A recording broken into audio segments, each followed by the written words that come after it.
So this is a very simple project that we worked on some time back. The problem was that we had a time series database, but it didn't have any good access APIs. So we set out to build a DSL that looks very closely to SQL, where the metrics become the table and the tags become the columns on that particular table, and time is always an implicit tag, implicit column name with the particular time the metric is noted. So if for an example, this is the metric, and these all three become the tag, and the value is the value of the metric, and the time is the particular epoch that recorded that metric.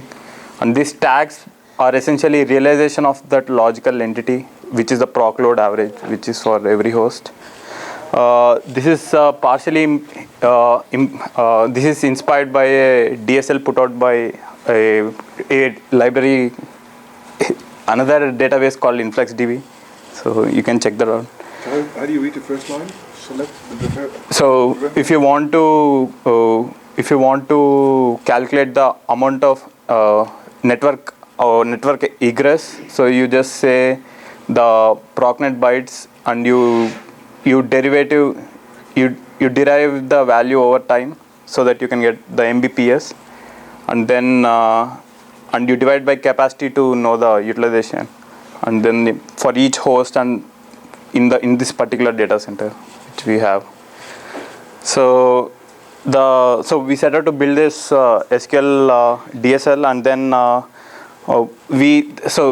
the time series has some specific properties which are like, so if you collapse this entire thing into a single column, then the number of possible metrics are generally finite in the order of a long, like 10 power 8, 10 power 5.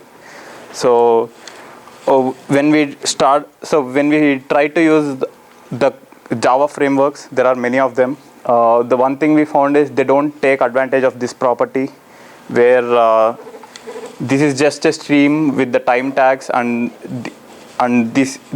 all of these are finite in value.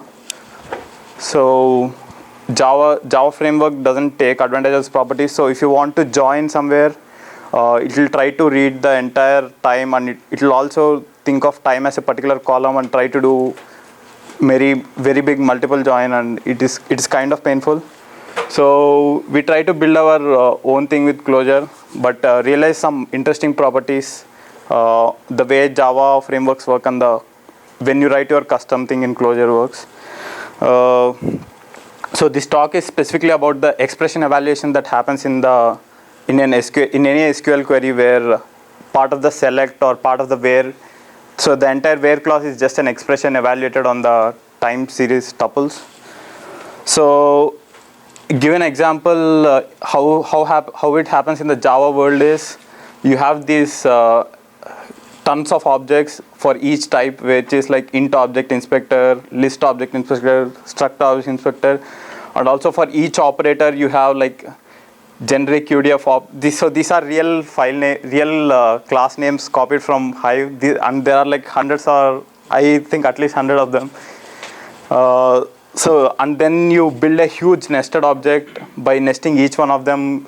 So you have a grammar, Antler grammar or something, and then you create a huge nested object for that expression and keep evaluating that expression over each of the tuple. So this apparently this adds significant overhead. So workaround is done by a couple of other frameworks. So Facebook open sourced a framework called Presto. They use a Java ASM library.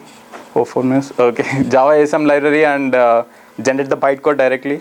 And Spark also uses some scalar reflection, and they say that these red things are the ones that code is generated, and they say it's significantly faster.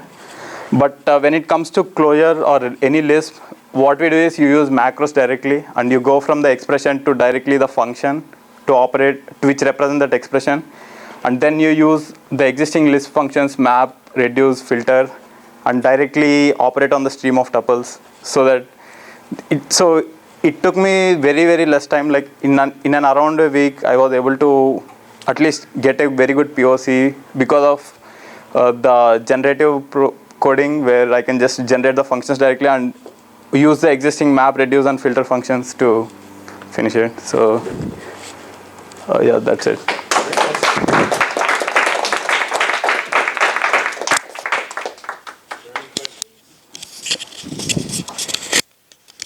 This is the first, not final. It's not yet. So we did a POC. We'll probably put it out sometime. Yeah.